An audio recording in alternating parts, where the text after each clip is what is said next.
All right, so we're going to talk about how successful people are extremely crazy. And there's this quote by Andrew Carnegie where he says, "Be a man who in his secret thoughts believes himself to be superior to most men, thus deserving of great wealth and power."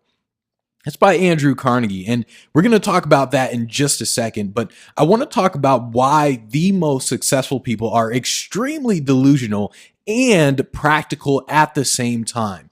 There's this interview with P. Diddy. And Diddy says, one of the things that I say to young people that want to follow in my footsteps is that you actually have to be crazy. You can't believe in the reality that's presented in front of you. You have to believe that you're going to be as great as you can be. And that's what Diddy said. And then the interviewer says, "What inspired you? Like what got you going?" And Diddy responds by, I was probably crazy."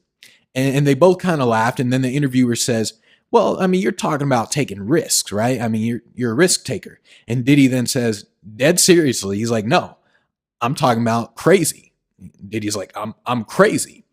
And you have to realize how crazy it is to accomplish great things when you're not in a position to do it. If you're broke and you want to be a millionaire, that's crazy. If you have no business experience and you want to build a business, that's crazy. The definition of crazy is in a state of mind that prevents normal perception. I mean, think about that. You're in a state of mind that prevents normal perception, and you literally don't see the world the way everyone else sees it. I mean, you're literally freaking crazy. And when the world around you is saying, "Hey, you barely have enough money for rent this month, and you've never started a business before, and oh, you don't have to hire someone. You've never hired someone before. You don't have the money for this. You don't have the time for this, and you just got home from work and you're tired." And when the world is telling you this, when everything around you is saying all these things, true things probably. I mean, think about it. You probably don't really have the money or the time or whatever. The world around you is saying all these things to you, and you're thinking, "So what? I'm going to do it anyways." You're literally crazy. You're in a state of mind that prevents normal perception. And because you're crazy, that's why you make it happen. If you don't believe first, there is no second. You have to believe in yourself to a point where it doesn't even make sense. I mean, you believe so strongly that it literally does not make sense. And then you get really practical about how you're going to make it happen. Great people, they don't accomplish great things by thinking average. Great things are accomplished by believing in yourself first, believing that you're the one who's meant to make this thing happen. And after that part of believing you're great, then everything else starts to happen. And when you get more results, when what you do actually works, it feeds your confidence and you only become more delusional because it's backed up by competence. There's an interview with Bobby Fischer, the chess player, the greatest chess player ever, where the interviewer says to him, he's like, "Don't you think it's a little arrogant that you say you're the best chess player in the world?" And Bobby Fischer says, "It's not arrogant if it's true." And he can back up his state of mind because he really could be anyone. And it feeds into your state of mind even more. Now, of course, Bobby Fischer, I mean, he really did go crazy, but that's beside the point. I mean, if you look around and you listen very closely to what extreme achievers say, then you'll see the small cues that demonstrate their belief system. And most of them hold back because they know how crazy their thoughts are. And we'll talk about that in just a second in terms of why they hold back. But essentially, there are always signs of this insane level of belief in themselves. And when I say that you can see small signs of it, here's an example with Michael Jordan. So Reggie Miller was getting interviewed on a show, and he was talking about Michael Jordan. And I mean, Reggie Miller, he's also a great basketball player himself, but he was playing against Michael Jordan in an exhibition game. And this is Reggie Miller's rookie year. I mean, he's a brand new guy, rookie year, but Michael Jordan, he's a vet. He's a veteran. And the veterans, they don't like playing in exhibition games because they prefer the real thing. I mean, they don't really want to play these games. So Reggie Miller, I mean, because he's new to the NBA and he's now in the NBA, he's playing against Michael Jordan, and Jordan he's essentially just going through the motions. I mean, they're playing in this game and Jordan's just kind of going through the motions. Reggie Miller's new and Jordan's not really taking it seriously. And it's only the first half of the game, and Reggie Miller has 10 points and Jordan, he only has 4 points. And a person on Reggie Miller's team goes up to Reggie and he's like, "Man, can you believe Michael Jordan? I mean, everyone's talking about him. He's supposed to be able to walk on water and you're out there killing him, Reg. You should be talking trash to him." So Reggie, he's like, "Yeah, you know what? You're right." And he says to Michael Jordan, he's like, "Michael, who do you think you are? The great Michael Jordan? That's right. There's a new kid in town. There's a new kid on the block." And then Michael Jordan, he just looks at him. I mean, he just looks at him like he's crazy. And he starts just shaking his head. And he's thinking like, okay. And that's that Michael Jordan method. And then in the second half of the game, Jordan ends up with 44 points. And Reggie Miller ended up with only 12 points. So Jordan only allowed him to score 2 more points, and Jordan scored 40 points. And as Jordan is walking off, he turns to Reggie Miller and he says, "Don't ever talk to Black Jesus like that again." Now, that's pretty funny, but I want you to pay attention to Jordan's state of mind. I mean, even though he said like, "Hey, don't ever talk to Black Jesus like that again." I mean, think about how highly you have to think of yourself to compare yourself to God. And it's just not Jordan. I mean, you see signs of this in everyone who's extremely successful. Even if they don't say it in that way, they tend to say things like, "Oh, I literally just feel like I'm creating the world around me." And they say it in ways like that. The Andrew Carnegie quote from earlier, where Carnegie said, "Be a man who in his secret thoughts believes himself to be superior to most men, thus deserving of great wealth and power." I mean, that quote demonstrates how highly you need to think of yourself to accomplish great things. And inside, you feel like there's nothing you can't accomplish.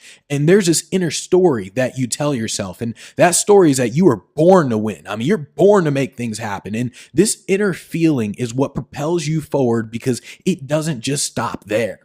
You develop a belief system that knows you're brilliant. It knows you're different and maybe even destined to change the world. And this special sense of destiny evolves into a delusional state of mind, and you feel like a god. And extreme achievers, they don't just feel like they're born to win. They make it so it's inevitable that it will end up that way. The first thing is your belief. The second thing is extreme practicality. Now, this seems like a complete opposite. I mean, they seem like complete opposites, but they're not. If you just stop at belief, then you're officially crazy. I mean, you're cuckoo if you just stop at the belief. The only difference between successful delusion and crazy people is that successful people are practical about their delusions. Crazy people are just delusional about what they think will happen, and then they just stop there. They just don't go any forward. They don't move forward. So crazy people essentially say they're going to be the greatest in the world, and then they don't work on that greatness. But successful people say, "I'm going to be the greatest basketball player that the world has ever seen," and then they practice 24/7 all day, every day. Extreme achievers, they essentially say, "I'm going to put people on Mars." And then they learn how to build rockets and the science behind everything that goes into making it happen in a practical way. That's what extreme achievers do. So on the other hand, I mean, you have to be extremely delusional, and on one hand, you're extremely delusional, and on the other hand, you're extremely practical. And you're delusional about what you want to make happen, but you're practical about how you make it happen. And this is what most of the law of attraction people seem to forget. It's not enough to just think that you're going to accomplish something. You have to get extremely practical about how you're going to accomplish it. You need to figure out the steps to make it happen. I mean, think about Elon Musk. Elon Musk is the perfect example of being delusional and practical at the same time. It's delusional to think that you can put people on Mars. It's freaking delusional. But the way he's doing it is extremely practical. And he's so practical that when he started it, he actually thought he was going to fail. Like you can see in interviews, he said, no, I thought we were going to fail. But he went ahead with it anyways. The part of him that thinks he's going to fail was the extremely practical part. That is a very practical way to think. Essentially because there's so many obstacles in the way that it really is like 99% chance that he would fail. And the practical part of him knew that. I mean, it just knew that, hey, it's just probably going to fail. But it would be stupid. It would be very stupid not to understand this, not to think that, oh, I might fail. It'd be very dumb not to think that. But the delusional part in him said, oh, well, let's do it anyways.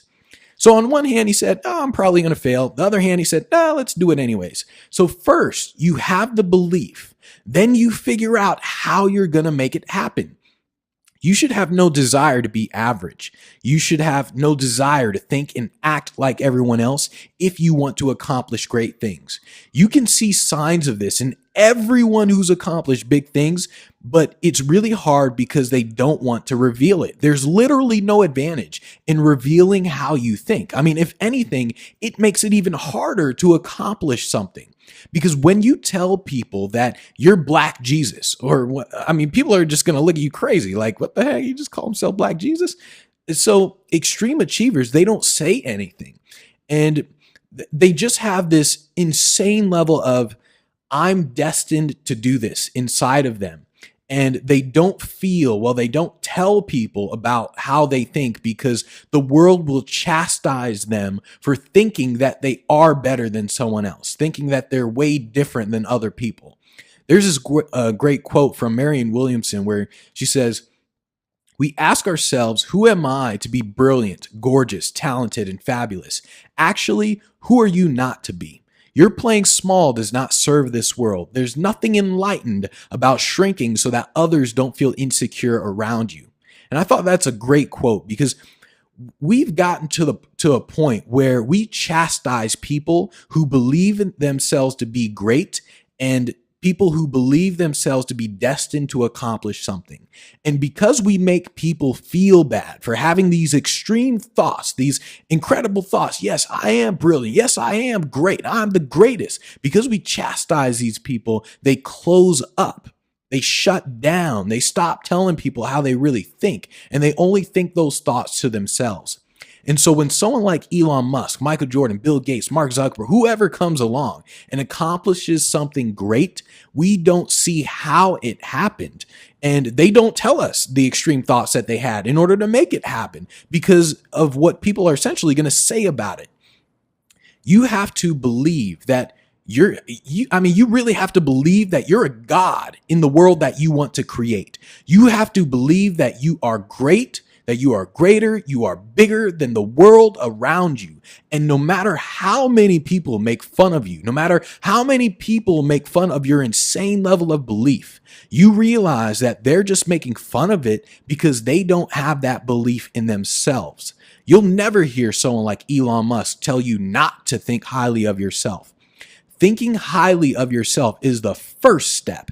After that, you just get extremely pragmatic about how you're going to accomplish what you want to accomplish. You think about the steps, the how to, and then you make it happen. Successful people are delusional because that's what makes them great.